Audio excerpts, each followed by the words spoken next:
The Hitchhiker's Guide to the Galaxy by Douglas Adams. The podcast versions of the original Facebook live readings during the coronavirus outbreak by Matthew Ogden, the Bearded Wit. Please bear in mind that as Facebook live recordings, these are rough and ready. There are mistakes, there are a few trip-ups here and there, and there is laughter from the reader as he goes through and follows the humour himself along with you, the listener. We hope you enjoy listening to these and share liberally. Part 31. Before we begin, I'd like to ask you to seriously consider becoming a patron of The Bearded Wit by going to patreon.com/thebeardedwit. You can support me from as little as $5 a month, which is essentially a cup of coffee, and that will mean that I will be able to continue producing this material and other podcasts that I do, and it would mean the world to me to have you know that you've got my back on this. I love producing this material for people, and it's been a huge pleasure for me to do this, which basically started as a project for family and friends right back at the beginning of March last year, when the COVID-19 virus was really beginning to kick in. It was a way of basically connecting friends and family all over the world who were finding it a bit difficult, as we all did. And it's grown into something where I've got a lot of people listening all over the world. It would mean the world to me if you could take the time just to pop over to patreon.com/thebeardedwit, sign up from as little as $5 a month. As I say, it's a cup of coffee. It would mean the world to me, because the more of you guys, you fabulous people out there that do it, the more I'm able to do more of this stuff for you on an ongoing basis. No obligation, but if you can, I would be so deeply grateful. Also, if you could take a moment to pop over to Facebook and give The Bearded Wit a like and follow, and also go over to my new YouTube channel as well. Just search for The Bearded Wit and subscribe. I'll be putting all of the live readings, slightly edited and cleaned up a bit, onto that over the coming weeks. But yeah, join up, get involved, like, share, follow, subscribe, do all the usual social media things. Okay, on with the reading. Thanks very much, everyone. Quick recap. Last week, we got to the point that Random has opened the package that Ford sent from the guide offices to Arthur for safekeeping. Random's got hold of it. She's opened. Sorry. Apparently, it wasn't Mum's fault that that she couldn't hear me. I'm sure. Sorry, Mum. Officially, in front of the entire interwebs, I apologise. Right, sorry. So, yes, Random has opened the package that Ford sent to Arthur for safekeeping on Lamuella, which was the new version of the guide, which Ford kind of figured out right from the get-go was not going to be good, because we now know that the Vogons, in the form of Infinidim Enterprises, have taken over the guide, which can't bode well.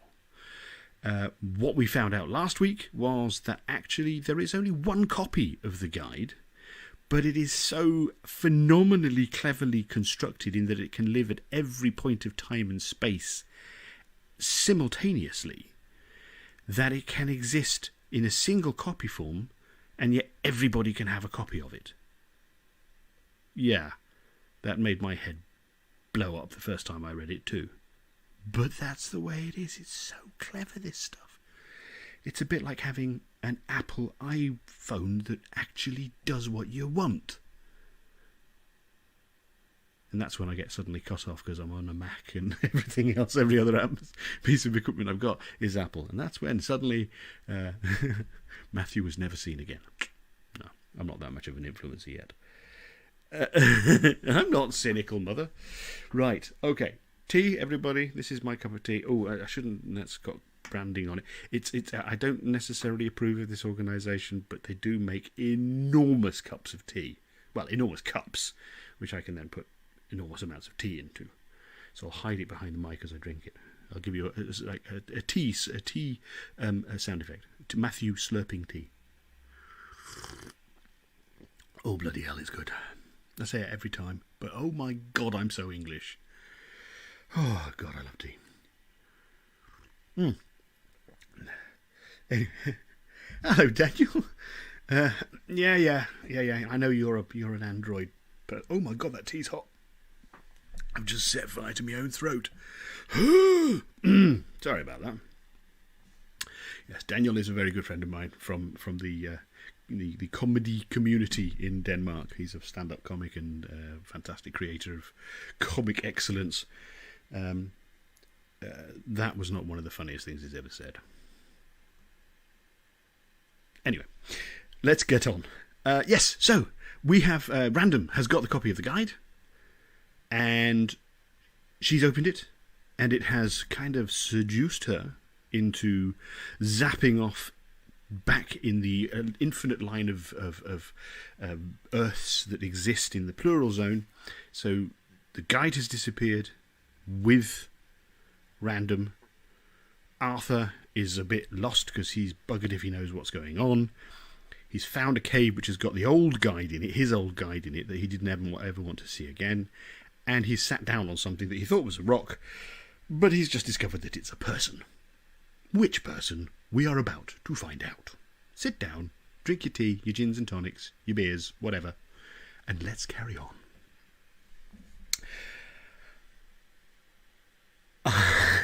Sorry. I've got to stop looking at the comments as they come up, but Daniel has put, there's something that is quite funny, that Android has an app that will call Tea Down. Yeah, I could do with that right now. All right, here we go. Arthur leapt to his feet with a start of fear.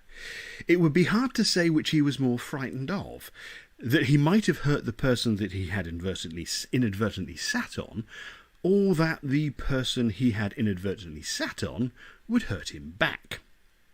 There seemed, on inspection, to be little immediate cause for alarm on the second count. Whoever it was he had sat on, for the moment, was unconscious. That would probably go a great deal of the way towards explaining what he was doing lying there. He seemed to be breathing okay, though. Arthur felt his pulse. That was okay as well. He was lying on his side, half curled up. It was so long ago and far away when Arthur had last done first aid that he couldn't really remember what it was he was supposed to actually do. The first thing he was supposed to do, he remembered, was to have a first aid kit about his person. Damn. Should he roll him on his back or not? Suppose he had any broken bones? Suppose he swallowed his tongue? Suppose he sued him? Who, apart from anything else, was he? At that moment, the unconscious man groaned loudly and rolled himself over. Arthur wondered if he should. He looked at him. He looked at him again. He looked at him again just to make absolutely sure. Despite the fact that he had been thinking he was feeling about as low as he possibly could, he experienced a terrible sinking feeling. The figure groaned again and slowly opened his eyes. It took him a while to focus. Then he blinked and stiffened. "You!" said Ford Prefect. "You!" said Arthur Dent. Ford groaned again. "What do you need to have explained this time?" he said, and closed his eyes in some kind of despair. 5 minutes later, he was sitting up and rubbing the side of his head, where he had quite a large swelling. "Who the hell was that woman?" he said. "Why were we surrounded by squirrels? And what do they want?" "I have been pestered by squirrels all night," said Arthur. "They keep on trying to give me magazines and stuff." Ford frowned. "Really?" he said. "And bits of rag?" Ford thought. "Oh," he said, "is this near where your ship crashed?" "Yes," said Arthur. He said it a little testily. "That's probably it. Can happen. Ship's cabin robots get destroyed. The cyber minds that control them survive and start infesting the local wildlife, can turn a whole ecosystem into some kind of helpless thrashing service industry, handing out hot towels and drinks to passers-by. Should be a law against it. Probably is. Probably also a law against there being a law against it, so everybody can get nice and worked up. Hey-ho, what did you say? I said, and the woman is my daughter. Ford stopped rubbing his head. Oh, say that one more time. I said, said Arthur huffily, that woman is my daughter. I didn't know, said Ford, that you had a daughter. Well, there's probably a lot you don't know about me, said Arthur. Come to mention it, there's probably a lot I don't know about me either. Well, well, well. When did this happen, then? I'm not quite sure. Ah, that sounds like more familiar territory, said Ford. Is there a mother involved? Trillian. Trillian? I didn't think that... Look, it's a bit embarrassing. I remember she told me once she had a kid, but only sort of in passing. I'm in touch with her from time to time. Never seen her with a kid. Arthur said nothing. Ford started to feel the side of his head again in some bemusement. Are you sure this was your daughter? He said. Tell me what happened. Phew, long story. I was coming to pick up a parcel I'd sent to myself here care of you. Well, what was all that about? I think it may be something unimaginably dangerous. And you sent it to me, protested Arthur. Safest place I could think of. I thought I could rely on you to be absolutely boring and not open it. Anyway, coming in at night, I couldn't find this village place. I was going by pretty basic information. I couldn't find any signal of any kind. I guess you don't have any signals and stuff here.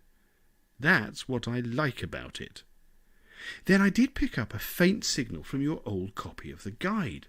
So I homed in on that, thinking that would take me to you. I found I'd landed in some kind of wood. Couldn't figure out what was going on.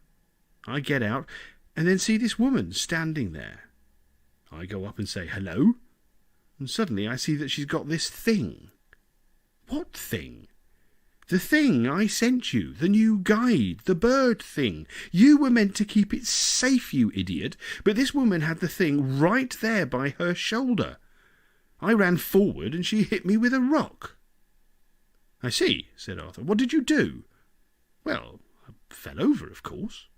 I was very badly hurt. She and the bird started to make off towards my ship, and when I say my ship, I mean an RW6. A what?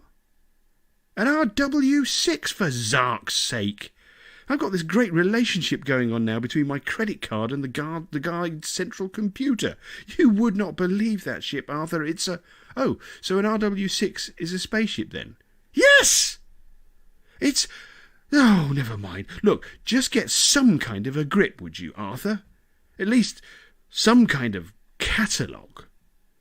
At this point, I was very worried, and I think semi-concussed. I was down on my knees and bleeding profusely, so I did the only thing I could think of, which was to beg. I said, please, for Zark's sake, don't take my ship, and don't leave me stranded in the middle of some primitive Zarking forest with no medical help and a head injury. I could be in serious trouble, and so could she. What did she say? She hit me on the head with the rock again. I think I can confirm that was my daughter. Sweet kid.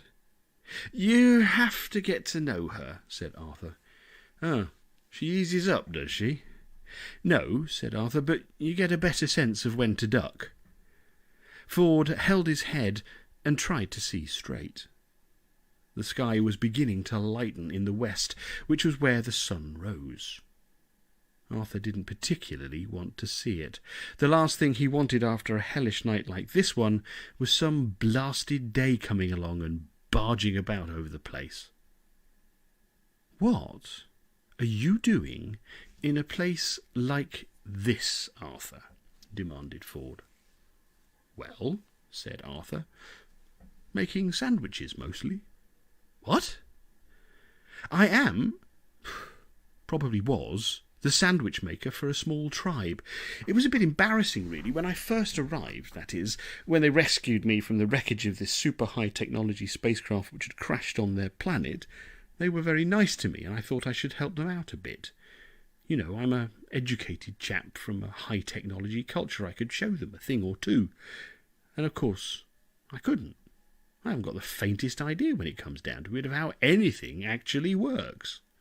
I don't mean like video recorders. I mean, nobody knows how to work those. I mean, just something like a pen or an artesian well or something. Not the foggiest. I couldn't help at all.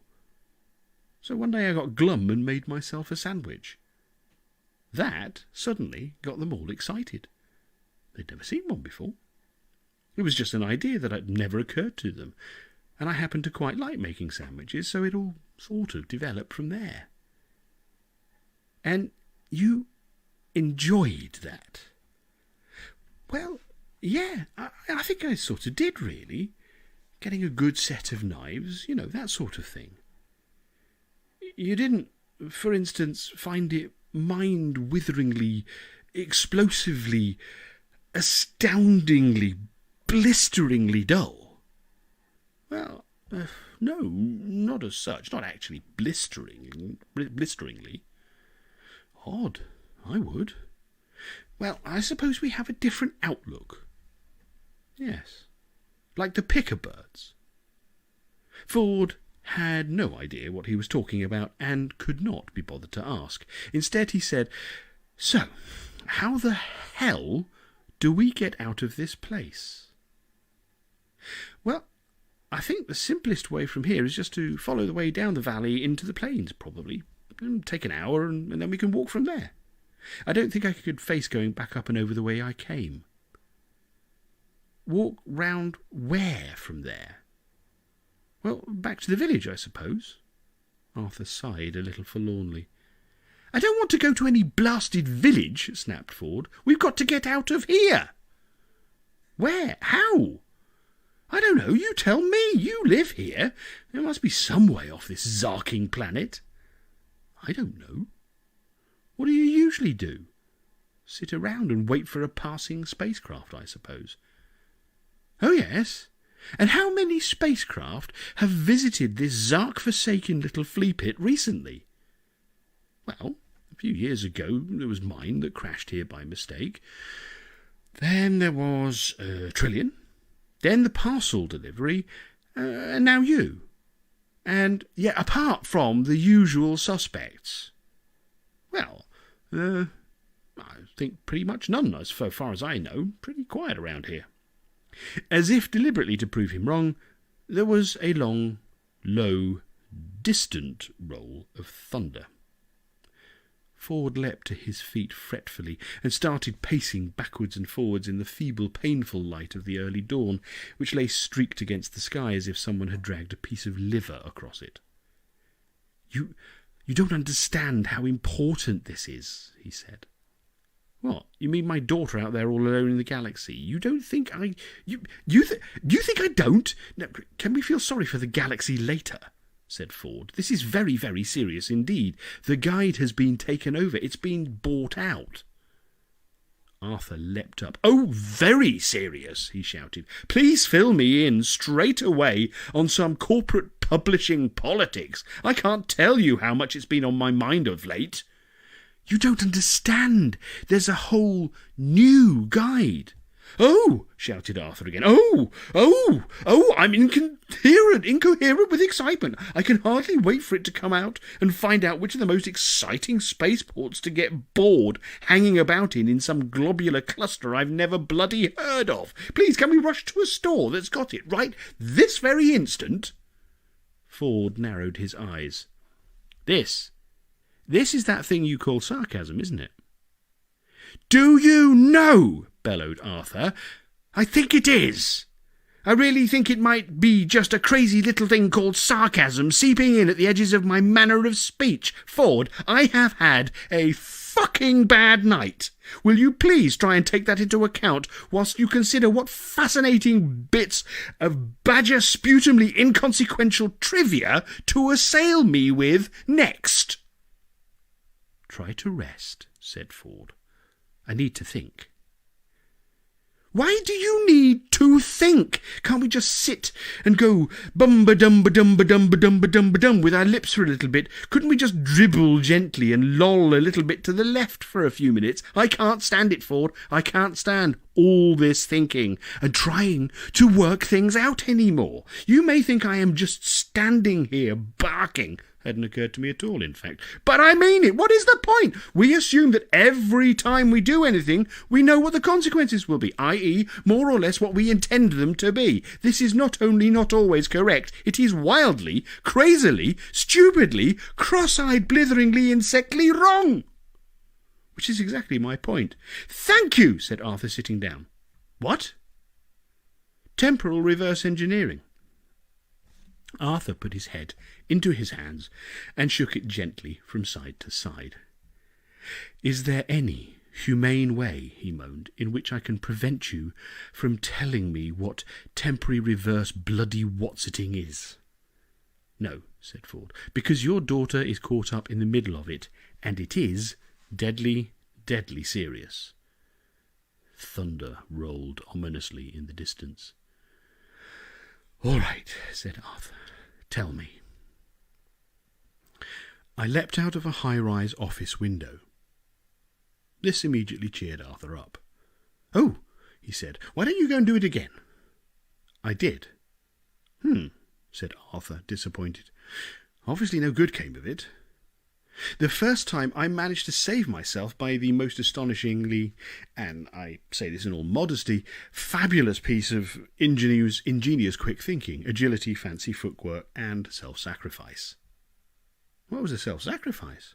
I jettisoned half a much-loved and I think irreplaceable pair of shoes. Why was that self-sacrifice? Because they were mine, said Ford crossly. I think we have different value systems. Well, mine's better. That's according to you. Oh, never mind. So, having saved yourself cleverly once, you very sensibly went and jumped again. Please don't tell me why. Just tell me what happened, if you must. I fell straight into the open cockpit of a passing jet town car, whose pilot had just accidentally pushed the eject button when he meant only to change tracks on the stereo. Now, even I couldn't think that was particularly clever of me. Oh, I don't know, said Arthur, wearily. I expect you probably sneaked into his jet car the previous night and set the pilot's least favourite track to play or something.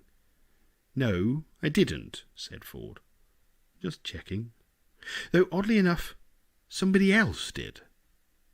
And this is the nub. You could trace the chain and branches of crucial events and coincidences back and back. It turned out the new guide had done it, that bird. What bird? Haven't you seen it? No. Oh, it's a lethal little thing. Looks pretty, talks big, collapses waveforms selectively at will. Oh, what does that mean? Temporal reverse engineering. Oh, said Arthur. Oh, yeah. The question is, who is it really doing it for? I've actually got a sandwich in my pocket, said Arthur, delving. Would you like a bit? Oh, yeah, okay. It's a bit squished and sodden, I'm afraid. Never mind. They munched for a bit. Oh, it's quite good, in fact, said Ford. What's the meat in it? Oh, yeah, perfectly normal beast. Not come across that one. So, the question is, Ford continued, who is the bird really doing it for? What's the real game here? Ate Arthur. When I found the bird, continued Ford, which I did by a series of coincidences that are interesting in themselves, it put on the most fantastic multidimensional display of pyrotechnics I've ever seen. It then said it would put its services at my disposal in my universe. I said thanks, but no thanks. It said that it would anyway, whether I liked it or not. I said, just try it, and it said it would, and indeed already had done. I said we'd see about that, and it said that we would. That's when I decided to pack the thing up and get out of there. So I sent it to you for safety. Oh, yes. Whose? Never you mind. Then, what with one thing and another, I thought it prudent to jump out of the window again, being fresh out of other options at the time. Luckily for me, the jet car was there, otherwise I would have had to fall back on ingenious quick thinking, agility, maybe another shoe, or failing all else, the ground. But it meant that, whether I liked it or not, the guide was, well, working for me, and that was deeply worrying. Why? Because if you've got the guide, you think that you are the one it's working for. Everything went swimmingly smoothly from me then on up, right up to the very moment that I come against the totty with the rock. Then, bang, I'm history. I'm out of the loop. Are you referring to my daughter?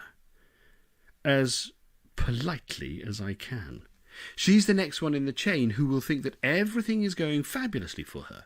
She can beat whoever she likes around the head with bits of the landscape. Everything will just swim for her until she's done whatever she's supposed to do, and then it will be all up for her too. It's reverse temporal engineering, and clearly nobody understood what was being unleashed. Like me, for instance, said Arthur. What? Oh, wake up, Arthur. Look, let me try it again. The new guide came out of the research labs. It made use of this new technology of unfiltered perception. Do you know what that means? Look, I have been making sandwiches for Bob's sake. Who's Bob? Never mind, just carry on. Unfiltered perception means it perceives everything. Got that? I don't perceive everything. You don't perceive everything. We have filters. The new guide does not have any sense filters at all. It perceives everything. It wasn't a complicated technological idea. It was just a question of leaving a bit out. Got it? Why don't you just say that I've got it, and then you can carry on regardless? Right. Now, because the bird can perceive every possible universe, it is present in every possible universe. Yes? Yes? Ish? So, what happens is, the bozos in the marketing and accounting departments say, oh, that sounds good. Doesn't that mean that we only have to make one of them, and then we can sell it an infinite number of times? Don't squint at me like that, Arthur. This is how accountants think. That's quite clever, isn't it? No, it's fantastically stupid. Look, the machine's only a little guide. It's got some quite clever cyber technology in it, but because it has unfiltered perception, any smallest move it makes has the power of a virus. It can propagate throughout space, time, and a million other dimensions. Anything can be focused anywhere in any of the universes that you and I move in. Its power is recursive. Think of a computer program, something, somewhere.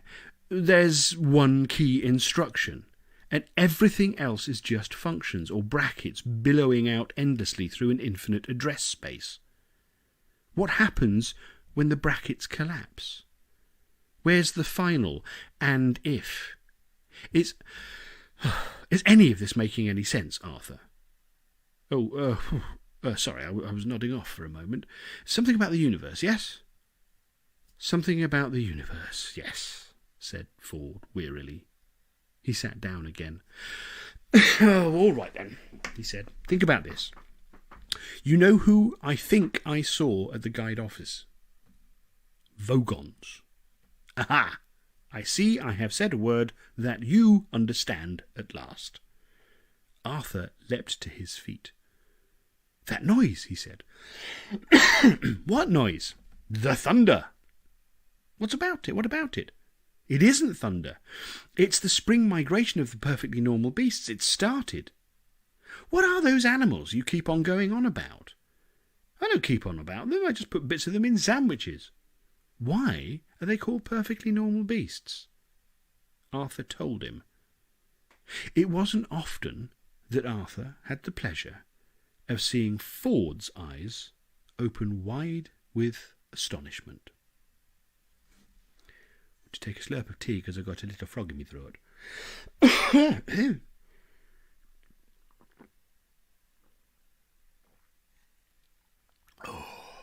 Oh, God, I love tea.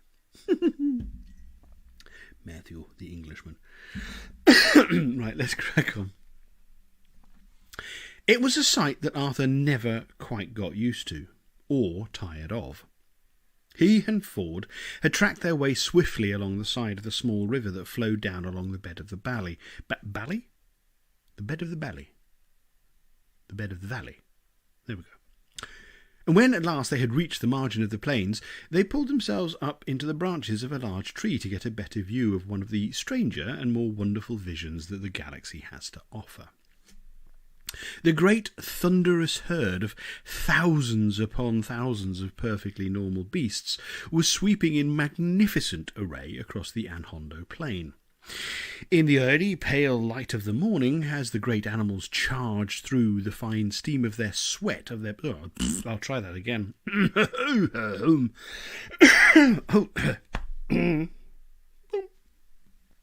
Right. In the early pale light of the morning, as the great animals charged through, and once more. In the early pale light of the morning, as the great animals charged through, the fine steam of the sweat of their bodies mingled with the muddy mist churned up by their pounding hooves. Their appearance seemed a little unreal and ghostly anyway, but what was heart-stopping about them was where they came from and where they went to, which appeared to be simply nowhere. They formed a solid charging phalanx, roughly 100 yards wide and half a mile long. The phalanx never moved, except that it exhibited a slight gradual drift sideways and backwards for the 8 or 9 days that it regularly appeared for. But though the phalanx stayed more or less constant, the great beasts of which it was composed charged steadily at upwards of 20 miles an hour, appearing suddenly from thin air at one end of the plain, and then disappearing equally abruptly at the other end. No one knew where they came from, and no one knew where they went. They were so important to the lives of the Lamuellans, it was as if nobody liked to ask. Old Thrashbarg had said on one occasion that sometimes if you received an answer, the question might be taken away. Some of the villagers had privately said that this was the only properly wise thing they'd ever heard Thrashbarg ever say, and after a short debate on the matter, had put it down to chance. The noise of the pounding of the hooves was so intense that it was hard to hear anything else above it. "What did you say?" shouted Arthur. "I said," shouted Ford, "this looks like it might be some kind of evidence of a dimensional drift." "Which is what?" shouted Arthur back. "Well, a lot of people are beginning to worry that space-time is showing signs of cracking up with everything that's happening to it. There are quite a lot of worlds where you can see how the land masses have cracked up and moved around just from the weirdly long or meandering routes that migrating animals take. This might be something like that. We live in twisted times. Still, in the absence of a decent spaceport..." Arthur looked at him in a frozen kind of way.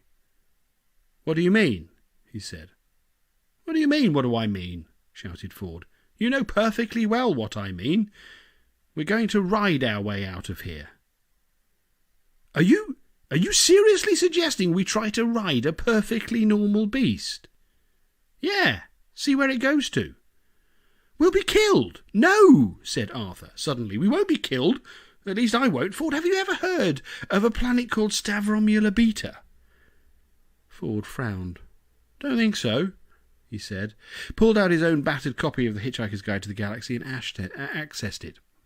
"Any funny spelling?" he said. "Don't know. I've only ever heard it, and that was by someone who had a mouthful of other people's teeth.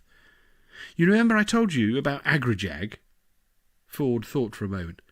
"Oh, you mean the guy who was convinced you were getting him killed over and over and over again?" "Yes." One of the places he claimed I'd got him killed was Stavromula Beta. Someone tries to shoot me, it seems.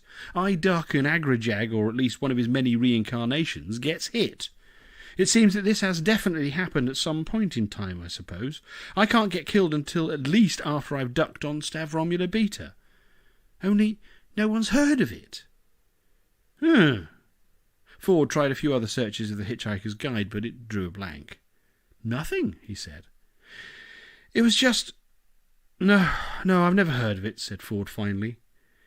He wondered why it was ringing a very, very, very faint bell, though. OK, said Arthur. I've seen the way the Lamuellan hunters trap perfectly normal beasts. If you spear one in the herd, it just gets trampled, so they have to lure them out one at a time for a kill. It's very like the way the matador works, with a brightly coloured cape. You get one to charge at you and then step aside and execute a rather elegant swing through with the cape. Have you got anything like a brightly coloured cape about you? This do, said Ford, handing him his towel. Leaping onto the back of a 1.5-ton perfectly normal beast migrating through your world at a thundering 20 or 30 miles an hour is not as easy as it might seem at first. Certainly, it is not as easy as the Lamuellan hunters made it seem, and Arthur Dent was prepared to discover that this might turn out to be the difficult bit. What he hadn't been prepared to discover, however, was how difficult it was even getting to the difficult bit. It was the bit that was supposed to be the easy bit, which turned out to be practically impossible. They couldn't even catch the attention of a single animal. The perfectly normal beasts were so intent on working up a good thunder with their hooves, heads down, shoulders forward, back legs pounding the ground into porridge, that it would have taken something not merely startling, but actually geological to disturb them. The sheer amount of thundering and pounding was, in the end, more than Arthur and Ford could deal with. After they had spent nearly 2 hours prancing about doing increasingly foolish things with a medium-sized floral-patterned bath towel, they had not managed to get even one of the great beasts thundering and pounding past them to do so much as glance casually in their direction. They were within 3 feet of the horizontal avalanche of sweating bodies. To have been much nearer would have been to risk instant death, chronologic or no chronologic. Arthur had seen what remained of any perfectly normal beast, which, as the result of a clumsy misthrow by a young and inexperienced Lamuellan hunter, got speared while still thundering and pounding with the herd. One stumble was all it took. No prior appointment with death on Stavromula Beta, wherever the hell Stavromula Beta was, would save you or anybody else from the thunderous, mangling pounding of those hooves. At last, Arthur and Ford staggered back. They sat down, exhausted and defeated, and started to criticise each other's technique with the towel. You've got to flick it more, complained Ford. You need more follow-through from the elbow if you're going to get those blasted creatures to notice anything at all. Follow-through? Protested Arthur. You need more suppleness in the wrist. You need more after-flourish, countered Ford. You need a bigger bloody towel. You need another voice. You need, said another voice, a pick-a-bird. You what? The voice had come from behind them. They turned, and there, standing behind them in the early morning, was old Thrashbarg. To attract the attention of a perfectly normal beast, he said, as he walked towards them, you need a pick-a-bird, like this. From under the rough, cassocky robe-like thing he wore, he drew a small pick-a-bird. It sat restlessly on old Thrashbarg's hand, and peered intently at Bob-knows-what darting around about 3 feet 6 inches in front of it. Ford instantly went into the sort of alert crouch he liked to do when he wasn't sure what was going on or what he ought to do about it. He waved his arms around very slowly in what he hoped was an ominous manner. "Who is this?" he hissed. "Oh, it's just old Thrashbarg," said Arthur quietly, "and I wouldn't bother with all the fancy movements. He's just as experienced a bluffer as you are. You would end up dancing around each other all bloody day." "The bird," hissed Ford again. "What's the bird?" "It's just a bird," said Arthur a bit impatiently. "It's like any other bird. It lays eggs and it goes ark at things you can't see, or caw, or rit, or something." "Have you seen one lay eggs?" said Ford suspiciously. "Oh, for heaven's sake, of course I have," said Arthur, "and I've eaten hundreds of them. Make rather a good omelette. The secret is little cubes of cold butter and then whipping it lightly with—" "I don't want the zarking recipe," said Ford. "I just want to be sure it's a real bird and not some kind of multi-dimensional cyber nightmare." He slowly stood up from his crouched position and started to brush himself down. He was still watching the bird, though. "So," said old Thrashbarg to Arthur, "is it written that Bob shall once more take back unto himself the benediction of his once given sandwich-maker?" Ford almost went back into his crouch. "It's all right," muttered Arthur. "He always talks like that." Aloud he said, "Venerable Thrashbarg, yes, I'm afraid I think I'm going to have to be popping off now. But young Drimple, my apprentice, will be a fine sandwich-maker in my stead. He has the aptitude, a deep love of sandwiches, and the skills he has acquired so far, though rudimentary as yet, will in time mature, and, well, I think he'll work out okay, is what I'm trying to say." Old Thrashbarg regarded him gravely. His old grey eyes moved sadly. He held his arms aloft, one still carrying the bobbing picker-bird, the other his staff.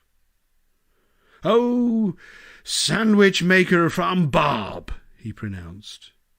He paused, furrowed his brow, and sighed as he closed his eyes in pious contemplation. Contemplation, even.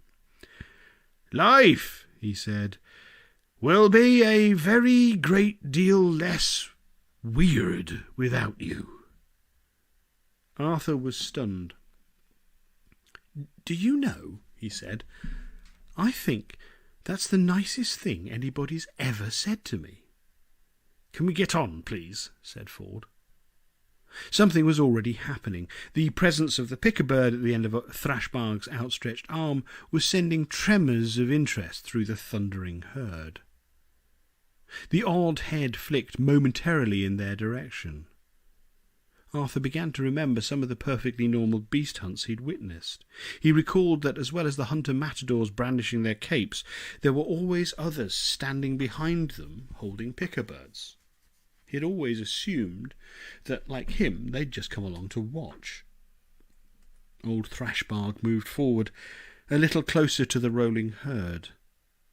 Some of the beasts were now tossing their heads back with interest at the sight of the picker-bird. Old Thrashbarg's outstretched arms were trembling. Only the picker-bird itself seemed to show no interest in what was going on.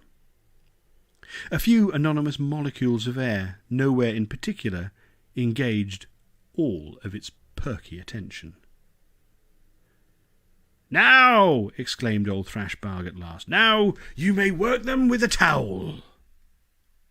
Arthur advanced with Ford's towel, moving the way the hunter-matadors did, with a kind of elegant strut that did not come at all naturally to him.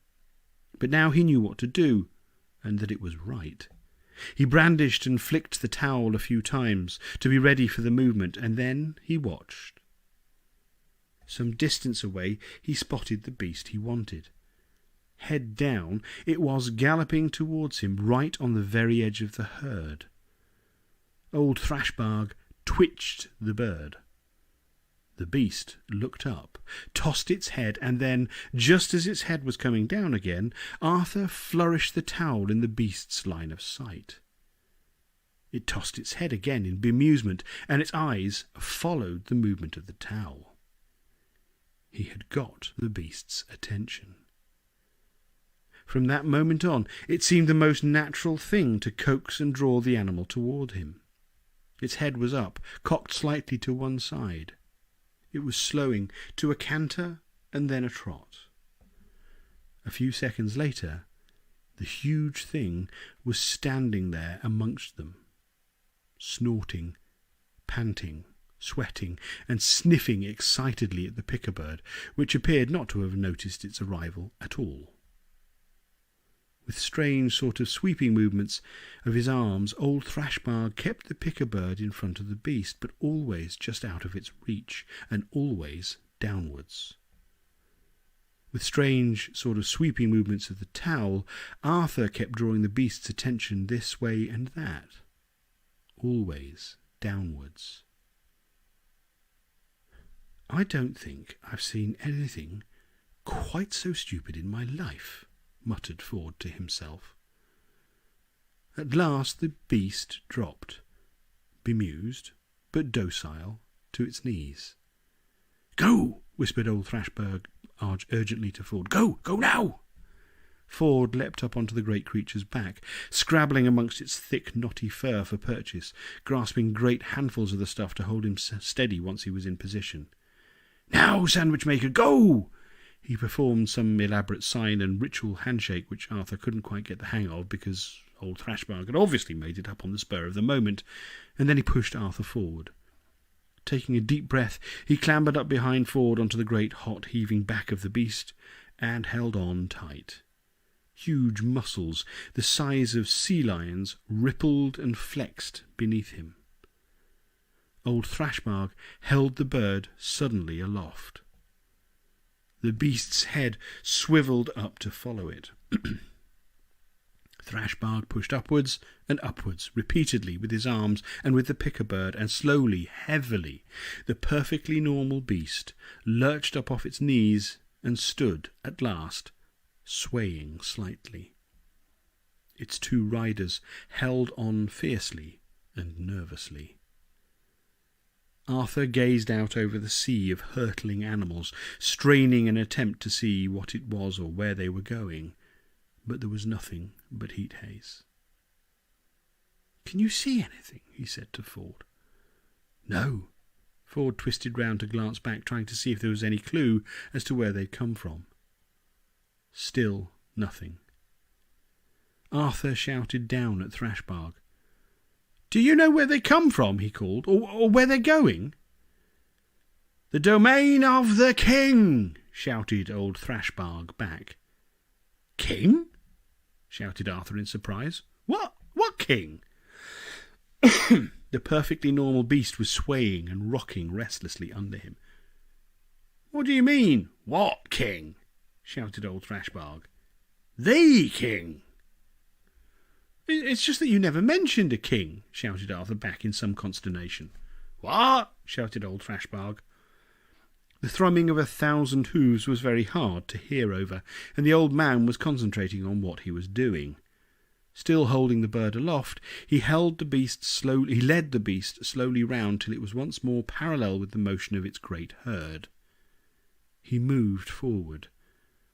The beast followed. He moved forward again. The beast followed again. At last, the beast was lumbering forward with a little momentum. "I said you never mentioned a king," shouted Arthur again. "I didn't say a king," shouted old Thrashbarg. "I said the king." He threw back his arm and then hurled it forward with all his strength, casting the picker-bird up into the air above the herd. This seemed to catch the picker-bird completely by surprise, as it had obviously not been paying any attention at all to what was going on.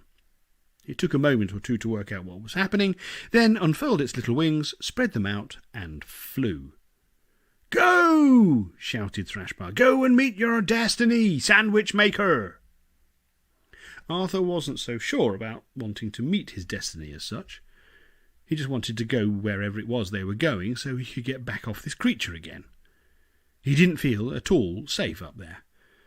The beast was gathering speed as it followed in the wake of the picker-bird, and then it was at the fringes of the great tide of animals, and, in a moment or two, with its head down, the picker-bird long forgotten, it was running with the herd again and rapidly approaching the point at which the herd was vanishing into thin air.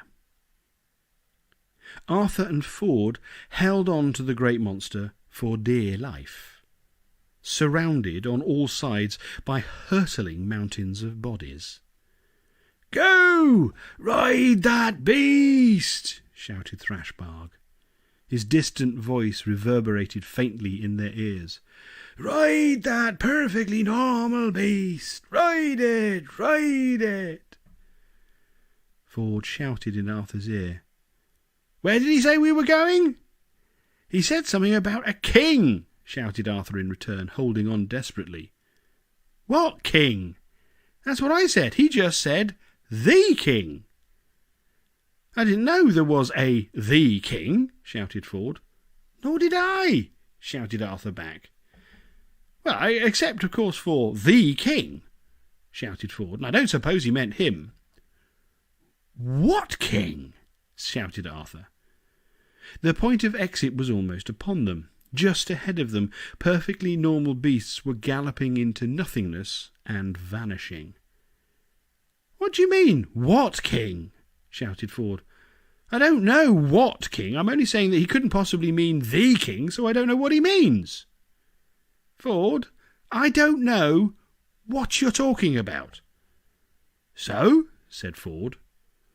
Then, with a sudden rush, the stars came on, turned and twisted around their heads, and then, just as suddenly, turned off again.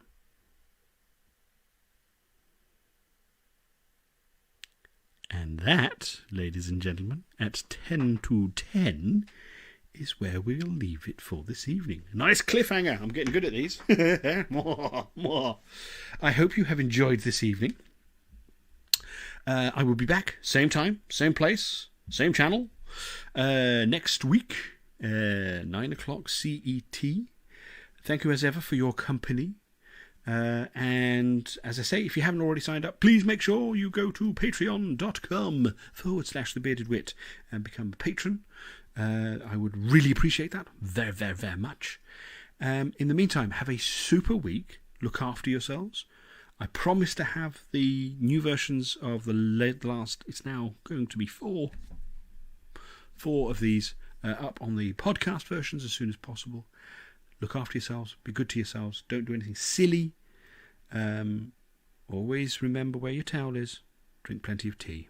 Lots of love. Thank you very much. Thank you very much. Thank you, everyone, very much. Bye-bye.